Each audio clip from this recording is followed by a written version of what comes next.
पीले दांत वाली बहू। रंजना कभी ब्रश नहीं करती थी। उसे कितनी बार उसके माँ बाप ने डांटा, लेकिन उसका कोई असर उस पर होता ही नहीं था, जिस कारण से उसके दांत पीले पीले हो जाते हैं। शादी के बाद। अरे बहू, वैसे तो तुझ में कोई कमी नहीं है, पर तेरे दांत इतने पीले कैसे हैं बेटा? कैसे मतलब? कोई सर्जरी थोड़ी ना कराइए। वो तो क्या नाम, मैं ब्रश नहीं करती थी तो पीले हो गए। अब क्या करूं? आप कहें तो लाल करवा लूं या फिर काले? यार ये क्या है, क्यों माँ से लड़ रही हो? लड़ रही हूँ? अरे मैं लड़ रही हूँ या ये बोल रही है कि दांत पीले हैं, पीले। अरे तपस्या थोड़ी ना की है इन्हें पीले करने के लिए। बकायदा ब्रश नहीं किया है 20 साल तक, तब जाकर। छी, कैसी बात कर रही हो? ये उस वक्त तो पीले नहीं थे जब हम लोग तुम्हें देखने आए थे। अरे तब साफ करवा लिया होगा डेंटिस्ट के पास जाकर।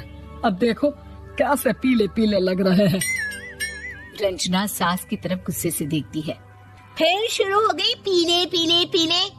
अरे पीले तो तब भी थे जब मेरे हाथ का रसगुल्ला उड़ा उड़ा कर खा रही थी और बोल रही थी, लड़की नहीं गुणों का खजाना दे रहे भाई साहब आप।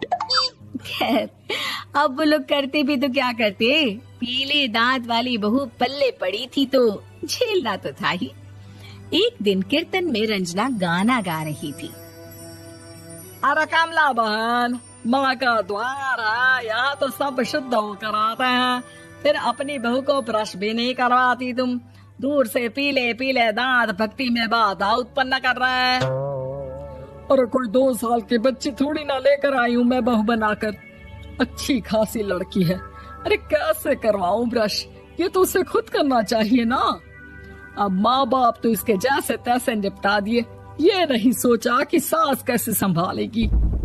सास बहू को लेकर घर आ जाती है, लेकिन सोच लेती है कि अब इसे लेकर कहीं नहीं जाएगी। अगले रोज बहू कहती है, अरे क्या हो गया, मंदिर नहीं जाना क्या? कीर्तन का वक्त हो रहा है। मेरी मधुर वाणी से कान्हा जी जागते हैं और सोते हैं। आप तो जानती है ना उनकी भक्ति में कितना मन लगता है मेरा। वो क्या है ना, तबीयत ठीक नहीं लग रही है मेरी, आराम करूंगी मैं। तबीयत ठीक नहीं लग रही? अभी तो मिथुन के गाने पर नाच रही थी आप, और अब बोल रही है कि तबीयत ठीक नहीं लग रही। अरे भक्ति में मन लगा लो सासू माँ, ऊपर जाना है, क्या मुंह दिखाओगी आप? हाँ? सास को बहू की बात पर गुस्सा आ जाता है। मैं क्या मुंह दिखाऊंगी, इसकी चिंता तो ना कर, समझी? अपने मुंह की चिंता कर, जो ये पीले पीले दांत लेकर हर जगह पहुंच जाती है। पता है लोग कितना मजाक बनाते हैं। ना जी ना, मैं नहीं जाना कहीं तेरे साथ।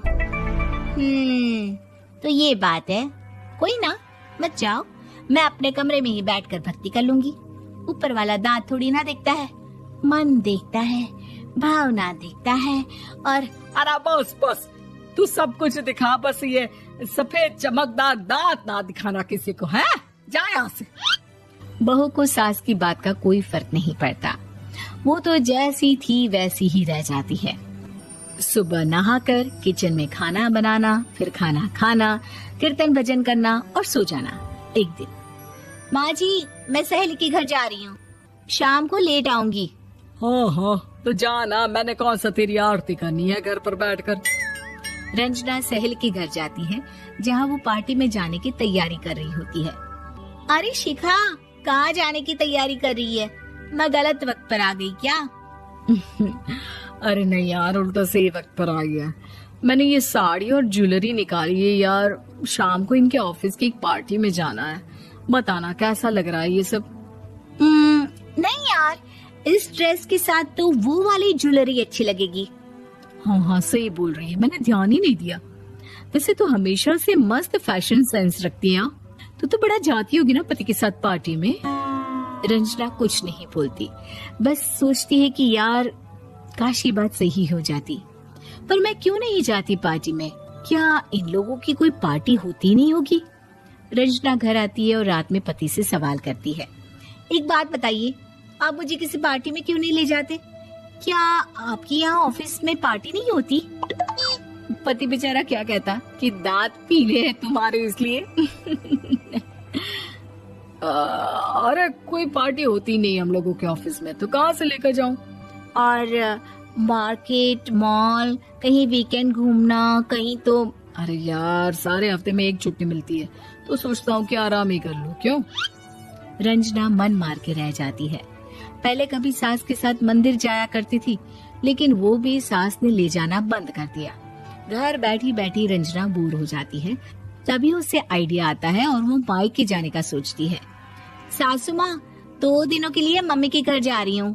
अच्छा ठीक है, आराम से जा। और हाँ, माँ से कुछ अच्छी आदत सीख कर आना कि कैसे शरीर के हर भाग की तरह दांतों की सफाई भी जरूरी होती है, समझी? शुरू हो गई ना आप। वो लोग आपकी तरह नहीं है कि छोटी छोटी बात का बतंगड़ बना दे। उन लोगों के लिए मैं मायने रखती हूँ, ना कि मेरे पीले पीले दांत। रंजना माँ को बिना बताए उन लोगों को सरप्राइज देती है, लेकिन जैसे ही वो दरवाजे पर पहुंचती है, अंदर देखती है कि घर वाले कहीं जा रहे होते हैं। अब माँ, काश रंजना दीदी के दांतों वाली प्रॉब्लम नहीं होती, तो वो भी हम लोगों के साथ चलती ना बुआ जी की बेटी की शादी में। हाँ बेटा, लेकिन अब उसे कौन समझाए कि उसको उसके पीले दांत नहीं दिखते, लेकिन उसके आसपास के लोगों को कितना एम्बैरेसिंग फील कराते हैं। मुझे तो कितनी बार उसके स्कूल की टीचर ने शिकायत की कि उसके साथ कोई लड़की बैठना भी नहीं चाहती, और ना ही कॉलेज में कोई उससे बात करना चाहता था। लेकिन पता नहीं क्यों उसे ये बात समझ में ही नहीं आती। कोई कमी नहीं है उस लड़की में, बस यही कि दांत पीले हैं। वो तो भला हो जीजाजी और उनकी माँ का, जो दीदी को जैसी है वैसे ही रखा हुआ है।